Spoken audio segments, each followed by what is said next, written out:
कौन बनेगा नेता। नगर निगम के चुनाव पास आने वाले थे।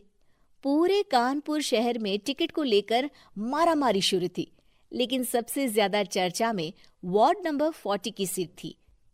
वो इसलिए क्योंकि इस बार वहां की सीट महिला के लिए आरक्षित थी। अब सवाल ये था कि चुनाव लड़ेगा कौन। इससे पहले ठाकुर साहब वहां से पार्षद थे और इस बार उन्होंने अपनी पत्नी सीमा ठाकुर को टिकट दिलवाई और ठाकुर साहब की शान के कारण सीमा जी ने 20,000 वोटों से चुनाव जीत लिया। अरे बधाई हो सीमा भाभी, अब तो आप वार्ड की पार्षद बन गई हैं। अब तो हमारे काम आप ही करवाएंगी। अरे ये तो सिर्फ नाम की पार्षद बनी है, वो तो महिला सीट आ गई, वरना पार्षद तो मुझे ही बनना था। अब भले ही चेहरा इसका होगा, लेकिन पावर तो मेरी ही होगी। अरे वाह भाई साहब, क्या दिमाग लगाया है आपने भी। आइए आप लोग, खाना लगा दिया है सबके लिए। सीमा जी पार्षद बन चुकी थीं, फिर भी उनकी एक ना चलती। सारे काम ठाकुर साहब खुद ही संभाल लेते और जहां जरूरत पड़ती वहां सीमा जी का अंगूठा लगवा लेते। सीमा जी ज्यादा पढ़ी लिखी भी नहीं थी। एक दिन ठाकुर साहब और सीमा एक प्रोग्राम में जाते हैं। अरे ठाकुर साहब, आप आ गए। ओहो, पार्षद मैडम भी आ गई हैं। स्वागत है आप दोनों का। लगता है हमारे पार्षद फंड का सही इस्तेमाल हो रहा है। चलिए अब उद्घाटन करते हैं।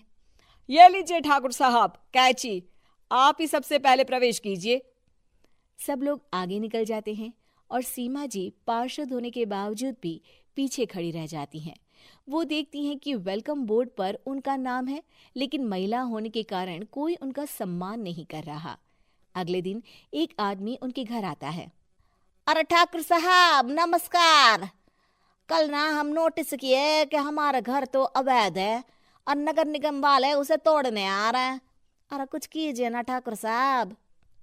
देखो भाई, मैं तो ज्यादा कुछ कर नहीं सकता, पर अगर तुम सबकी जेब गर्म कर दो तो कुछ हो सकता है। कुल मिलाकर 4 लाख लगेंगे। अरे 4 लाख ठाकुर साहब? अरे भाई, मैं अपने लिए नहीं मांग रहा हूँ। दरोगा है, इंजीनियर बाबू है, बड़े साहब है, सबको देना पड़ता है ना थोड़ा थोड़ा। बोलो है मंजूर? तभी वहां अचानक सीमा जी आ जाती हैं। अरे ये आप क्या कर रहे हैं? पहले इन्हीं लोगों से तो आपने वोट मांगे, अब इनसे ही पैसे ले रहे हो। अरे चुप रहो तुम, तुम्हारा काम है सिर्फ अंगूठा लगाना, तुम वही किया करो। मुझे दूसरे काम तुम मत सिखाओ, समझी? और तुम ना जाओ, अब पैसे लेकर आओ, वरना जेसीबी किसी भी वक्त आती होगी। सब कुछ ऐसे ही चलते रहता है।